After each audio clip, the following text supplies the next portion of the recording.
devo imparare l'inglese, solo che non mi riesce, quindi devo fare. Ho detto, tanto l'inglese non lo imparerò mai. Cerchiamo di convincere la gente a parlare italiano. Sto sempre lì a cercare la roba su Google Traduttore, poi a volte sbaglia, mi fa scrivere certe minchiate, cane delle berri, le bue, tappatile, anglosassoni. Io ho provato a parlare inglese, anche con inglesi, però non c'era verso, non capivano che il mio è un inglese molto stretto, strettissimo, soffoca da quanto è stretto. My name is Jonathan and I come from in Pisa.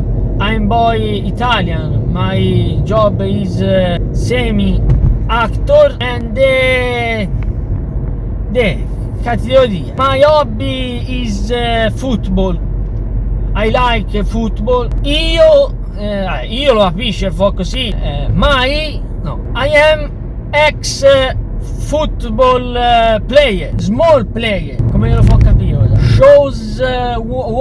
Showsone, scarpone, scarpa, one, grosso, scarpone, no? Non capisci una sega niente. Le parole inglesi fanno sembrare a tutti super mega tecnologici. Ma te dove lavori? No, io lavoro in smart working, cioè lavoro da casa un tipo di che? Perché? Che c'ha smart working che il lavoro da casa non ha? L'altro giorno mi sono provato dei vestiti nuovi da mia sorella. Come sei casual?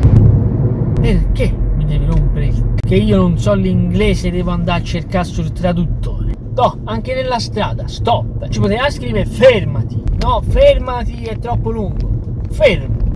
Secondo me all'italiano gli arriva di più. I francesi hanno inventato le rotatorie. Io non so se le sue girano meglio, ma le nostre non vanno. Non rota niente. Cioè la gente ci si ferma come se fossero semafori. Sei troppo top.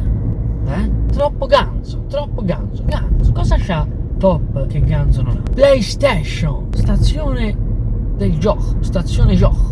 Questa fa cara, dai. Boomer! Sapete se sono boomer? Sono coloro che hanno vissuto il boom economico. Speriamo che le nuove generazioni non inventino un soprannome per tutti coloro che hanno vissuto questo periodo. Se no, ci si chiamerebbe merder, dato che stiamo vivendo in un periodo di merda. Trash! Questo è trash. Allora di che fa caffa prima, no? Trash è un prodotto fatto male. Fa caffa, dillo! Cosa c'ha trash?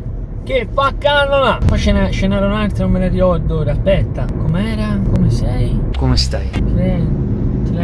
Trendy. Com'era? C'è un'altra. No, non me la ricordo, via. Cioè, trash è quando mi venga a mente le parole. Trash è oppure cringe. Scritto cringe. Ci ho messo 2 giorni per trovarlo. Sei un grande. Una volta leggo un commento in un video vecchio. Questo video è cringe. Ma vaffanculo. Sei un grande. Smartphone. Telefono intelligente. Startup. Ho aperto una startup. Grandissimo. Cosa vuol dire startup?